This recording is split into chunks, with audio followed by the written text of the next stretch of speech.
আমরা 28 তারিখে হরতাল ডেকেছি। কেন ডেকেছি? 40 দিন পার হওয়ার পরে আমরা আর তাদের কাছ থেকে সমাধান পাচ্ছি না। বাধ্য হয়ে আমরা জনগণের দাবি পূরণ করার স্বার্থে সরকারকে বলতে চাই, আমাদের এই হরতাল কিন্তু আপনার এই জগৎকালের সর্বশ্রেষ্ঠ হরতাল হবে। প্রত্যেকটা সমাজসেবীরা এবং দেশপ্রেমিক মানুষরা কথা বলছে। তাহলে আমাদের দাবি হলো, সেদিনের সেই 8 দফা দাবি যদি সরকার বাস্তবায়ন করার জন্য ব্যবস্থা নিতেন, আজকে যে সরকারের দুরবস্থা, এই কথাও বলা ছিল সেই 8 দফাতে। এই দুরবস্থায় তারা পড়বে, তারা কিন্তু ঠিকই আজকে দুরবস্থায় পড়ছে। তারা রাগ দেখায় কাকে? দুর্বলের উপরে রাগ দেখায় এই সরকার। এই সরকার সবলের উপরে রাগ দেখায় না। আর্মির জেনারেলরা দুর্নীতিবাজ, স্বৈরাচার সরকারের সাথে যারা দোষর ছিল তাদেরকে হেফাজত করে তাদেরকে দেশ থেকে পালাবার ব্যবস্থা করে দিয়েছে। তার কোনো বিচার, তার কোনো কাহিনী আমরা জানি না। আমাদেরকে জানানো হয় না সরকার কি করছে তাদের, সেটা আমরা জানতে পারি না। কিন্তু আমাদের মতো এরকম 41 দিনের শান্তিপ্রিয় আন্দোলন আমরা করছি, সেই আন্দোলনে সরকার কি করছে? সরকার সেই আন্দোলনকে বন্ডুল করার জন্য প্রথমে একটা বি টিম তৈরি করেছে। সেই বি টিম তৈরি করে আপনারা লক্ষ্য করেছেন, কয়েকদিন আগে একটা মিছিল করে এই প্রেস ক্লাবে সামনে এসে আমাদের এই দাবির বিরুদ্ধে তারা মিথ্যাচার বলছে। আমি নাকি ভূমিদস্যু, আমি নাকি ভাসানটেক প্রজেক্টের আপনার জোর করে এখানে বিল্ডিং বানাচ্ছি। প্রিয় ভাই, ভাসানটেক প্রকল্পে সরকারের 1 টাকা নগদ বিনিয়োগ নাই। কি বলছি?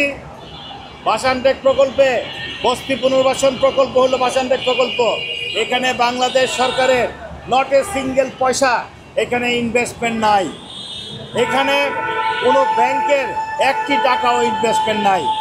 তাহলে প্রশ্ন জাগে, সরকার তার বি টিম দিয়ে এখানে তারা আমাদের এই আন্দোলনকে অন্যদিকে নিতে চায়। এই আন্দোলনে তারা ব্যর্থ হয়ে তারা কি করলেন? জনদাবির কাছে ব্যর্থ হয়েছেন। এটা কে করতেছে? সরকারের মধ্যে ভূমি মন্ত্রণালয় করতেছে। কেন করে তারা?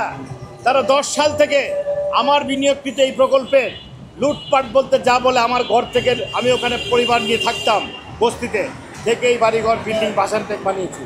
তারা আমার ঘর থেকে নগদ টাকা, স্বর্ণালঙ্কার থেকে শুরু করে সমস্ত সম্পদ, গরু, বাছুর, মুরগি, বেড়া থেকে শুরু করে পর্যায়ক্রমে লুটপাট করাইছে ভূমি মন্ত্রণালয়। ভূমি মন্ত্রণালয় সেখানে তাদের এজেন্ট নিয়োগ করেছে, সন্ত্রাসী নিয়োগ করেছে। আমার সিগনেচার জাল করে তারা আমার নির্মাণকৃত ফ্ল্যাটে ব্যাকডোর দিয়ে তারা লক্ষ লক্ষ কোটি কোটি টাকা নিয়ে তারা কিন্তু সেখানে ওই অন্য মানুষকে এখানে ফ্ল্যাটে উঠাই দিছে। এটা তারা পরম্পরা চলছে, মানে এক সচিবের থেকে আরেক সচিব, এক উপদেষ্টা বা মন্ত্রীর থেকে আরেক মন্ত্রী, সবাই ভাগ বাটোয়ারা করে খাচ্ছে। তারা আজকে 41 দিনে একটি শব্দ উচ্চারণ করে নাই আমাদের এই কর্মসূচি নিয়ে। তারা কোনো দিন তাদের পক্ষ থেকে পরিষ্কার কোনো ব্যাখ্যা দেয় নেই যে 7 সদস্যের যে কমিটি প্রধান উপদেষ্টার নির্দেশের কারণে তারা বানিয়ে লোক দেখানো আমাদেরকে ঘুম পাড়ানি গান দেখাচ্ছেন। 3 মাসের মধ্যে তারা রিপোর্ট দেওয়ার কথা, সেই রিপোর্ট আজকে 9 মাসেও তারা প্রকাশ করছে না। তারা কিসের রিপোর্ট প্রকাশ করবে? তারা নিজেরাই তো দুর্নীতিবাজ, তাদের বিরুদ্ধেই তো আমাদের অভিযোগ। আমি প্রধান উপদেষ্টাকে বারবার বলতেছি, মাননীয় প্রধান উপদেষ্টা, আপনি চোরকে কিভাবে বলেন যে তারা রিপোর্ট দিবে? আরে ভাই, আপনি দুদককে বলেন যে তারা ভূমি মন্ত্রণালয়ের বিরুদ্ধে আমাদের অভিযোগটা কেন আসলো? কেন একজন বিনিয়োগকারী, কেন একজন বাংলাদেশের নাগরিক, কেন এই বস্তিবাসীরা ভূমি মন্ত্রণালয়ের বিরুদ্ধে এইভাবে অভিযোগ করে? আপনাদের কি জানতে ইচ্ছে করে না? আপনারা কি রাষ্ট্রের কোনো দায়িত্বে নাই? তারা এখন দ্বিতীয় পরিকল্পনা শুরু করেছে। 10 সালে যেটা করেছিল, সন্ত্রাসী নিয়োগ করে আমাকে 1 কাপড়ে আমার পরিবারকে প্রকল্প ছাড়া করেছিল। আজকে তারা আবার সন্ত্রাসী নিয়োগ করে আমাদের কর্মকাণ্ডে বিভ্রান্তি করার জন্য তারা কিন্তু বাজারে আওয়াজ তোলার চেষ্টা করছে। আমি আপনাদেরকে বলতেছি, আপনাদের মধ্যে সরকার বলেন কিংবা কোনো সন্ত্রাসী বলেন, আপনারা দয়া করে আমাদের সাথে আপনারা সরাসরি টেলিভিশন টক শোতে আসুন। সরাসরি টেলিভিশন টক শোতে আসুন। তাহলে কি হবে? আপনারা আপনাদের বক্তব্য রাখেন, আমরা আমাদের বক্তব্য রাখি। এখন প্রশ্ন হলো, আপনারা ভূমি মন্ত্রণালয়কে আমরা বলছি, আপনারা দয়া করে আপনারা এই সন্ত্রাসী কাজগুলো বন্ধ করেন। আরেকটা কথা বলছি, বাংলাদেশের পুলিশ এখন কি করছে। এই মুহূর্তে তারা পুলিশকে দিয়ে আমরা 41 দিন যেভাবে আন্দোলন সংগ্রাম করেছি, মোটামুটি কোনো দুর্ঘটনা আমাদের ঘটে নাই।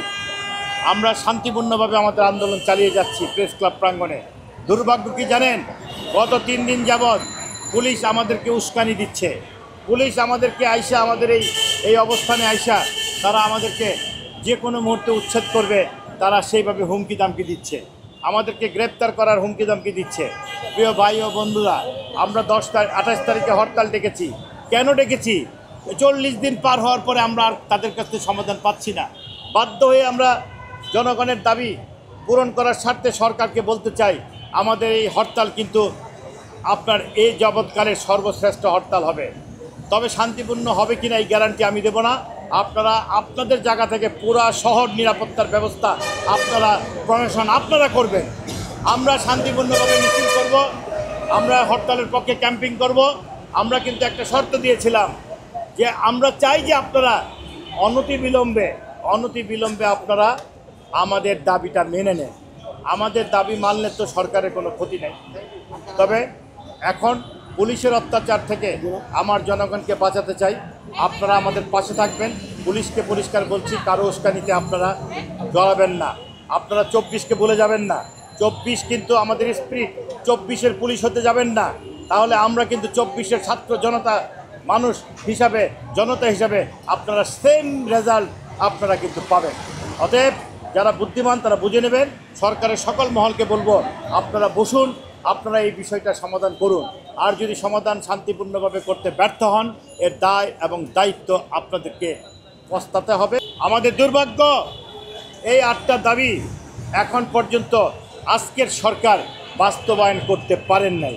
শুধু মুখের কথা, মুখের মিষ্টি মিষ্টি কথা, আর আপনার মানুষকে এক ধরনের অতীত সরকারের মতো প্রতারণা করতেছেন।